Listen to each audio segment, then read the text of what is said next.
Narito na ang mga pinaka nakakatakot na nilalang na nakunan ng video. At bago pa man magsimula, tawagin mo na ang iyong mga kasama dahil hindi mo to kakayanin. Kaya't kung ready ka na, ano pang hinihintay mo? Ready? Tara na!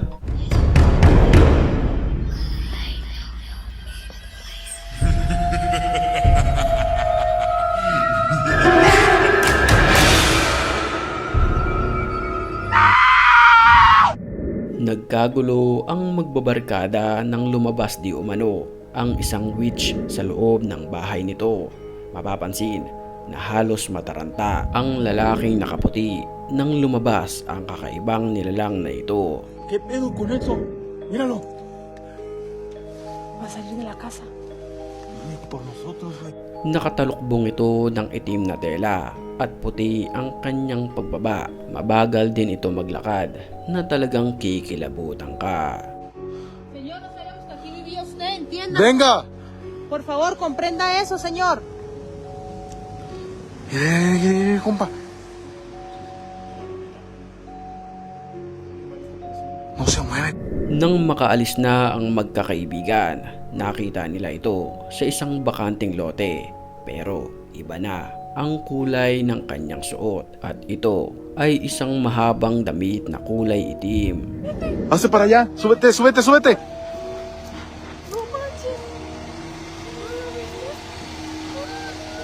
No mames.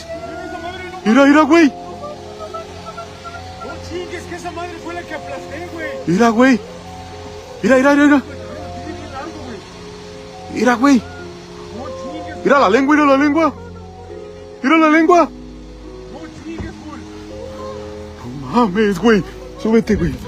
Pinasok naman ng lalaking ito ang isang abandonadong gusali na kung saan nakakapangilabot ang kanyang naranasan.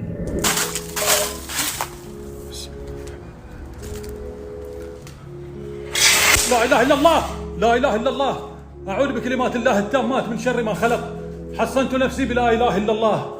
Bigla na lamang nagkalawan ang mga lumang kagamitan, partikular ang mga upuan na harap-harapan niya nakita na nagtembuangan. بسم الله الرحمن الرحيم. بسم الله. لا اله الا الله. Marahil ang lugar na ito ay pinamumugaran ng mga masasamang espiritu dahil na rin sa paglipas ng maraming taon na bakante ang lugar na ito.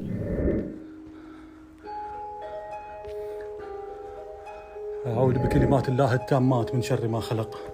Sa mga oras na iyon, nanginginig na ang boses dahil sa takot ng lalaking nagve-video. كل مرة نجي لابد. والله العظيم لابد. أنا ما أدري وش السبب يا جماعة. تدرون كيف؟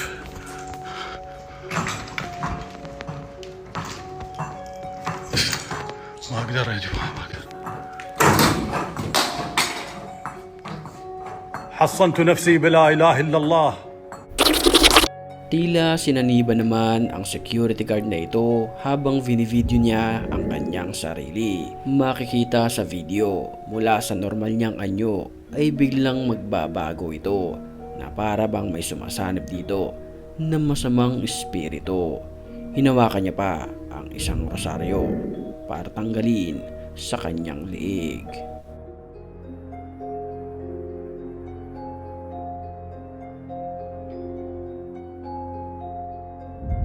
Pinasok ng lalaking ito ang abandonadong dormitoryo na ito na kung saan dito pinaniniwalaan na may mga nagpaparamdam dito at nagpapakita. Itsura pa lamang ng lugar na ito ay talagang kikilabutan ka na. Diniretso ng lalaki ang pag-check sa mga silid. Maya-maya lamang ito na ang kanyang nakita. Isang babaeng mahaba ang buhok na nakaupo at nakatalikod sa pintuan. Kinunan niya ito ng video dahil na rin sa curiosity. maya-maya lamang.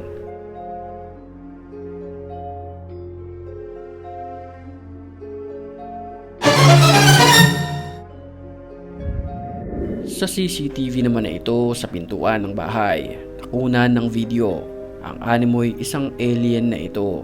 Pumasok ito sa loob ng isang bahay.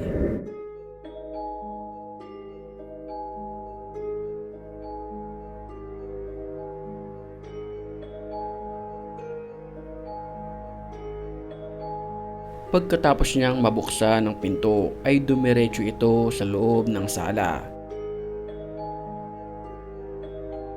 Pagkalipas ng ilang segundo, bigla itong lumabas at nagtatatakbo. Nahuli na pala siya ng isang babae.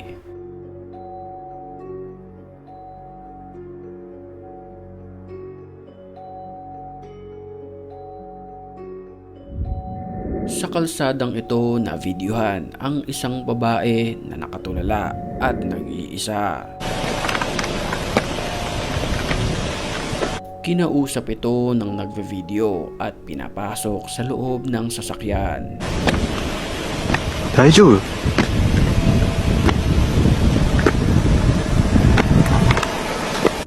Pinuntahan niya ang pinanggalingan ng babae at nang silipin niya ito sa loob ng sasakyan.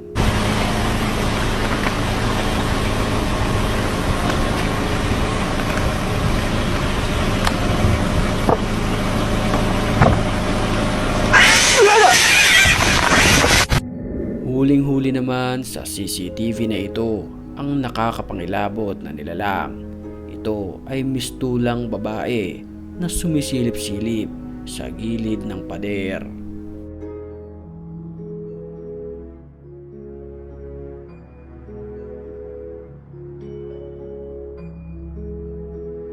Mahaba ang kanyang buhok na para bang isang aswang.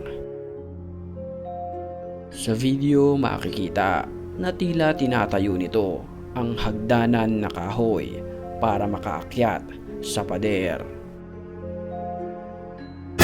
Sa mga oras na ito, batiin muna natin ang mga certified matapang.